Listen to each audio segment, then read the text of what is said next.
All right, we got a pros and wild coming at you. Great.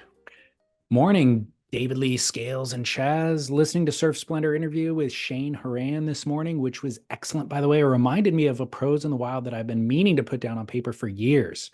I am sat in a Qantas lounge in the far north of Western Australia, waiting for a flight home to Perth after stint for work. So no better time to kill the hour. This might not be a true surf pros in the wild, but first, a little background. Like Shane Horan, I was a skater first, and I made my first skateboard in 1974 from old roller skates and a pine floorboard, which I acquired from a local building site. Things moved quickly during the mid 70s with skateboarding taking off, and then I started learning how to surf in Cornwall. The surfing was slow progressing, but skateboarding seemed to come easy. Took me on a whole new journey and influenced my entire life. Throughout my life, I've always looked up to and followed the person who is probably the best skateboarder of all time, Tony Alva. I rode his boards in the 70s and throughout the dark decades for skateboarding in the 80s and 90s, right through to this day. I even won our local skateboarding championships back in 1978 on an Alva board. I still have that trophy and I refuse to move it from the display case in my lounge, where it lives with a pair of 1970s gull wing trucks, much to the annoyance of my wife. My later life saw an opportunity to join our Commonwealth cousins down under, and we made the move south to West Australia following my career in gas and oil. We settled in Perth, and our son soon put down the skateboard and picked up a surfboard. One thing led to another, and before we knew it, we were drooling over the web pages of Alva Surfcraft, checking out his bizarre and wonderful designs. As you may know, Tony Alva was a surfer first and never lost the itch. His designs are retro, weird, and some resemble traditional longboards with the nose and tail chopped off. My son Spencer settled on a custom 5 foot 10 by 21-inch square nose with a lovely light green and big traditional Alva logo proudly displayed on the nose. We set to work trying to justify a trip to California for our next family holiday, and then we would drop in at the Alva Surf and Skate Shop in San Diego. The order was in, travel plans with Qantas made, and us landing in LA, one night stopover, and then straight down to San Diego to pick up the board. 3 months later, we arrived. The experience at the Alva Surf Shop was insane. We met Tony's commercial manager, Mike Early, and talked for hours about the old days skating in the UK and California. We bought new decks, wheels, t-shirts, etc. We left the shop with shopping cart brimming over and a nostalgic glow. Mike said that he'd be in LA in 10 days with Tony Alva and to give him a call. We took this as a polite gesture and got on our way down to the beach. 10 days later, we were back in LA. We had a few hours to kill before our flight, so we thought that we would pop up to Santa Monica for some lunch. En route, the phone rang. Mike, true to his word, told us that he was heading to Dogtown Coffee to drop off some Alva merch, and Tony was with him. See you there, he said, and he hung up. Now, this took me a few seconds to digest. Tony Alva was actually with him. TA was with him. We quickly diverted to legendary original Zephyr Surfboard shop, which is now Dogtown Coffee, and pulled up over the road just in time to see Mike with a dreadlocked guy pull up in an old Chevy van and walk into the cafe with a handful of boxes. Heart pounding. I entered the cafe and Mike shouted over at us, "Phil, come and join us. We're just about to put our order in." I was in shock.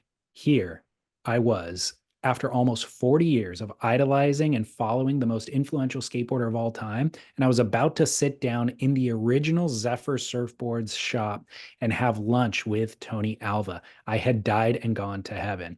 We sat here, or we sat around the table. I can't even remember what I ordered, but Tony was on banana bread with green juice, sadly, not AG1.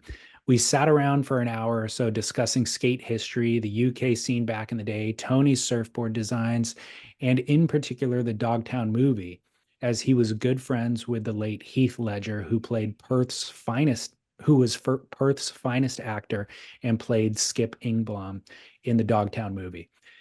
Tony also quietly spent time chatting with my son Spencer, who was about 15 at the time. Tony gave him a few life lessons, including pointing out to the liquor store down the road, saying that place was my downfall. My wife retrieved a few skate decks from the packed suitcases, and Tony signed them for us with a few personal messages. I asked for a cheesy photo of the three of us, and Tony said, let's do it outside in front of the shop. I love this photo. We said our goodbyes and departed to the airport. After checking in, making it through the busy LAX departures, I looked over at my wife and she was just smiling at me and she said, you're still in shock, aren't you? Yes, I answered. And years on, I still am. I must say, Tony was a true pro in the wild and spared some of his precious time to chat, reminisce, and joke about the old skate days in the 70s and the current surf projects. A true legend and a gentleman. And I will never forget that memorable lunch at Dogtown Cafe. Wow. It's funny. I was thinking as you're reading, I always like these because you get them and read them. I get to go on the same journey as the listener does. It's the first time I'm hearing this, right? And I was thinking this morning, oh, I was really dreading this story turning bad. I was just thinking sometimes we just need a good story, right? A good story with a nice, happy ending. There's no arc to it. There's no, uh-oh, is this, that, or the other thing. But in my mind, I kept saying Tony Alva's going to be a dick. He's going to show up there and Tony's going to make fun of him and his son. And it will be like, and it's great because you meet your heroes and you just realize they're like us too. And, that was going to be a, a nice downer ending. But man, going all the way up, up, up, up to the moon. Beautiful.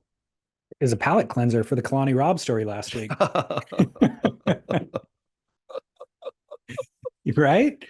I mean, Totally, totally. what Uh, a sweet story. And I mean, what's sweet about it is knowing that you could be a grown ass man still idolizing your childhood hero. I mean, I've become or was always probably so cynical.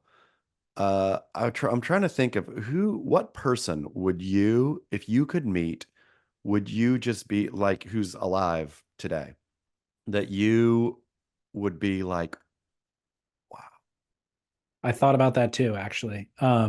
As I was reading this, I am so cynical. I don't know that I have that person how anymore. how rude is that of you It's and I? sad. You and I have like polluted our own hearts so much, sneering and mocking, making fun until we just killed ourselves. I'm trying Yeah, to think. There's it's got to be somebody. I'm gonna give this a lot of thought this week, and we are going to discuss because there's got to be somebody. If there's nobody that you or I would be in awe to meet, then we really are as bad as people say. we need to reset. Yeah, got to We need a find that full person. reset. Yeah. I I I want to qualify that by saying I feel tremendous gratitude and also just like it's not even happiness, it's like satiated. I feel very, very kind of grateful, satiated that I have met or gotten to interview and gotten to spend good quality time with and maybe even call friends, iconic surf figures who I idolized when I was growing up. And so a little bit of the starstruckness has worn off in a very, very positive way. Like I'm able to actually call or text or meet or go surf with people who I did idolize at one point, and now that feels better than the giddy starstruckness that our listener is referring to. But I would like to think that beyond that, beyond our tiny surf world, that there would be somebody beyond that, I don't know, an actor or some business tycoon or something that would blow up my skirt, so to speak. A business tycoon, you're saying. You would I mean, I just don't know. I'm just thinking like, the Steve Jobs of the world, or people who have invented not like a tycoon, but Tony yeah. Robbins, like somebody who's like done something crazy, Give it Steve some thought. Jobs. Give it some thought. I'm going to give it some thought. We're going to come back next week and maybe it's nobody. Maybe it's nobody that would really like rock our world. Is there a musician, No. There's no musician. There's an actor, nope. Brad Uh Pitt? nope. Because acting is like fine, right? But it's a Okay, let me go a different direction. female, like the most beautiful, whatever your most beautiful hall pass female would be. Nope. You? I mean, I think that's one angle that I could take, that I would be a little starstruck, and also uh hard to find words if I met Penelope Cruz or like Angelina Jolie or somebody, Natalie Portman, for Yeah, example. Yeah, I'd be like Emrata, especially when which you've they you've met Emrata. I I've would be, had dinner with Emrata, sat I right know. next to Emrata and chatted the night away. Those are people that I don't think it's the same starstruckness that our listeners talking about with Tony Alva, because he idolized Tony Alva for Tony Alva's like talents and abilities and contributions and all that. The females I just named, I would be bowled over by their beauty, but I don't know that I necessarily. I mean, I admire Natalie Portman as an actress, Yeah. but never idolized her in that way. No, I mean, it's a tough one, but I'm gonna have to give it a lot of thought because I can't I can't think of somebody right now. I mean, I could think of a lot of people that I would really enjoy meeting. Yeah, It'd be great, but that I wouldn't feel like, yeah, this sense of exactly what the uh whoever the emailer, what was his name? Did he? I don't think he left his name. Okay, I don't know if he whoever. wanted to be anonymous or not. Yeah, that feeling of like fulfillment from meeting somebody, right? It feels like Right. he was fulfilled, like it was additive to his life. Well, he was beaming after going through LAX's security and departures, which nobody's beaming after that. And his That wife is one of called him the out. that is what LAX is one of the worst I've ever been through, to be honest. Yeah, It's a prison. it really is. I want to feel that way. Yeah, So I maybe we think, can. I mean, you said I need to think long and hard. I've already thought long and hard about this, and I can't identify anybody that would make me feel that way. Yeah, So I think the next step is a full reset. I don't know. yeah. I need to reset my own cynical system, like to feel the way that my wife feels about Taylor Swift. Yeah, that's true. But also, maybe it's just not in the cards for us. And maybe us being jerky, or not jerky, us being cynical is allows for this to happen, right? That if we felt good in our hearts, that that we wouldn't be entertaining. We'd be a Mitch salad bar. I think this is all a preamble to a midlife crisis. Well, I mean, what if that's what a midlife crisis is, though? If you like realize, you know what I need? I need a Harley Davidson. That's gonna fill that missing part of me is a Harley Davidson. Do And you so so seeking that out, if even trying is what leads to a midlife crisis. do you think you have a midlife crisis coming? No, do you? I think it was something of for men of yesteryear. I don't hear Yeah. a lot about them anymore. When I was young, I thought it was just like I think it was just like going to happen to everybody. Like it was a guaranteed thing that you were going to encounter in your life. That's how it was pitched to me, or I experienced it through movies and TV. But I haven't heard of anybody in my friend group having one. I feel that not that life is more difficult now, but I think the life is a lot less secure now. I feel everyone feels that they're on real thin ice, and everything could like break at any moment.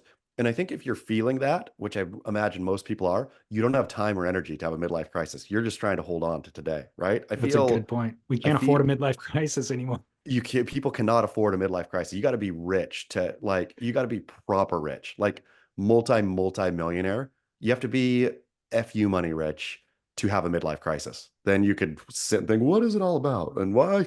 I'm like waking up in the morning staring at my bank statement thinking, oh no, like that kind of panic You does, have you don't get a midlife crisis doing that. you can't you have to have more than FU money. You have to have F me money. Yeah. I'm gonna I'm gonna F myself so bad right now. I've got so much money. I'm gonna give my wife half. My kids are gonna hate me.